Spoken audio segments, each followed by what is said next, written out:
قرآن مجید فرقان حمید میں جہاں جہاں بھی اہل ایمان کا تذکر آیا ہے ساتھ اعمال صالحہ کی بات بھی ہوئی ہے۔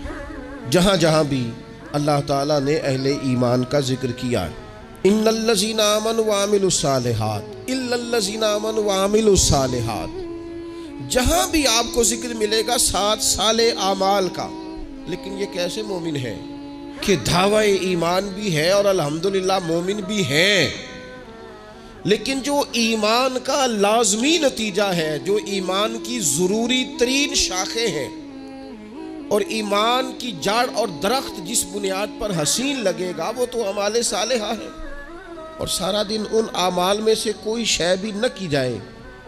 عارف رومی رحمۃ اللہ تعالی علیہ فرمایا کرتے تھے کہ کسی مسلمان کو اگر آپ خدا نہ خواستہ کبھی کہہ دینا کہ یار تیرے اندر تو ایمانداروں جیسی کوئی بات ہی نہیں، تو بندہ ہو سکتا ہے تلوار نکال لے، لیکن اگر اسے کہا جائے نماز پڑھو تو کہتا دعا کرو میرے لیے، تو دین کی طرف نہیں آتا، کہتا آہستہ آہستہ آ جاؤں گا۔ آپ اسے ذرا کہہ دینا تو وہ تو ہو سکتا ہے تلوار نکال لے۔ وہ فرماتے ایک شخص چلا گیا تھا، اللہ تعالیٰ معاف کرے یہ کام جائز نہیں تھا، لیکن پرانے زمانے میں نا لوگ اپنے ہاتھ پر مشین سے نام لکھوا لیتے تھے، تو بندہ چلا گیا تھا، اللہ تعالیٰ معاف کرے معاذ اللہ، جا کے اس نے کہا ایک شخص سے کہ میرے بازو پر نا ذرا شیر بنا دو، تو وہ سوئی سے شیر بنانے لگا، تو سوئی اس نے چبھوئی تو کہا کیا بنانے لگے ہو؟ کہنے لگا جی میں نا شیر کا سر بنانے لگا ہوں۔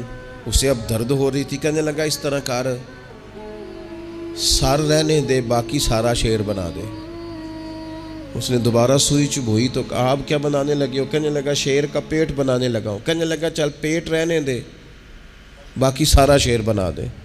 دوبارہ سوئی چبھوئی، آپ کیا بنانے لگے ہو؟ شیر کی دم بنانے لگا ہوں۔ کہنے لگا یہ دم رہنے دے باقی سارا شیر بنا دے۔ تو اس شخص نے تھپکی دے کے کہا میرے بھائی تو گھر جا، میں نے آج تک وہ شیر دیکھا ہی نہیں جس کا سر بھی نہ ہو پھر بھی شیر ہو، پیٹ بھی نہ ہو پھر بھی شیر ہو، دم بھی نہ ہو اور پھر بھی، یعنی اس کی کوئی چیز بھی نہیں ہے اور میرا شیر ہے۔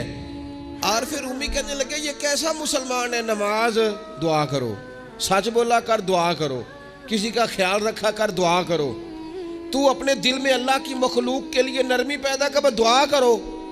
تو کون ہے؟ کہتا میں ہوں مسلمان اور پکا مسلمان ہوں، میں تمہیں ہلنے نہیں دوں گا اس بات سے، لیکن اگر آپ مجھے کہیں مسلمانوں والا کوئی کام کریں تو کہتا ہے نماز کے بغیر مسلمان نہیں ہوتا، سچ کے بغیر مسلمان نہیں ہوتا، دیانت کے بغیر مسلمان نہیں ہوتا، اور میں تم سے بڑا عاشق رسول ہوں۔ تو بھائی کچھ چیز نظر بھی تو آئے نا، کوئی اس کے اثرات بھی تو ہونا۔ آپ دکاندار ہیں تو آپ مال لینے جاتے ہیں، لا کے بیچتے ہیں، دکانداری نظر آ رہی ہے۔ آپ تاجر ہیں، آپ کسی چیز کو خریدتے ہیں بیچتے ہیں، تجارت نظر آ رہی ہے۔ آپ کا علم سے شغف ہے، آپ پڑھتے ہیں پڑھاتے ہیں، سمجھ آ رہی ہے۔ تو اگر آپ مومن ہیں تو پھر مومن کی علامت تو اعمال صالحہ ہے، تو وہ اعمال بھی نظر آنے چاہیے۔ تو کبھی درود میں ہو، کبھی سلام میں ہو، کبھی نعت میں ہو، کبھی تو تلاوت میں ہو، کبھی تو رکوع میں ہو، کبھی تو قیام میں ہو۔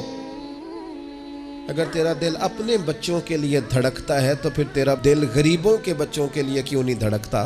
اگر تیرا دل اپنے گھر میں مال لانے کو کرتا ہے تو جہاں تجھے پتا چلا ہے کہ 11 بج گئے رات کے اور روٹی نہیں پکی، تو رسول پاک علیہ السلام نے تو یہاں ڈگری جاری کی ہے، فرمایا میں اسے مومن ہی نہیں مانتا جو پیٹ بھر کے کھانا کھائے اور اس کا پڑوسی بھوکا رہ جائے۔ حضور تو مانتے ہی نہیں، فرمایا نہیں مانتا میں اسے مومن۔ یہ کیسا مومن ہے کہ پڑوسی بھوکا ہے اور یہ راج راج کے کھا رہا ہے اور طرح طرح کی غذائیں کھا رہا ہے۔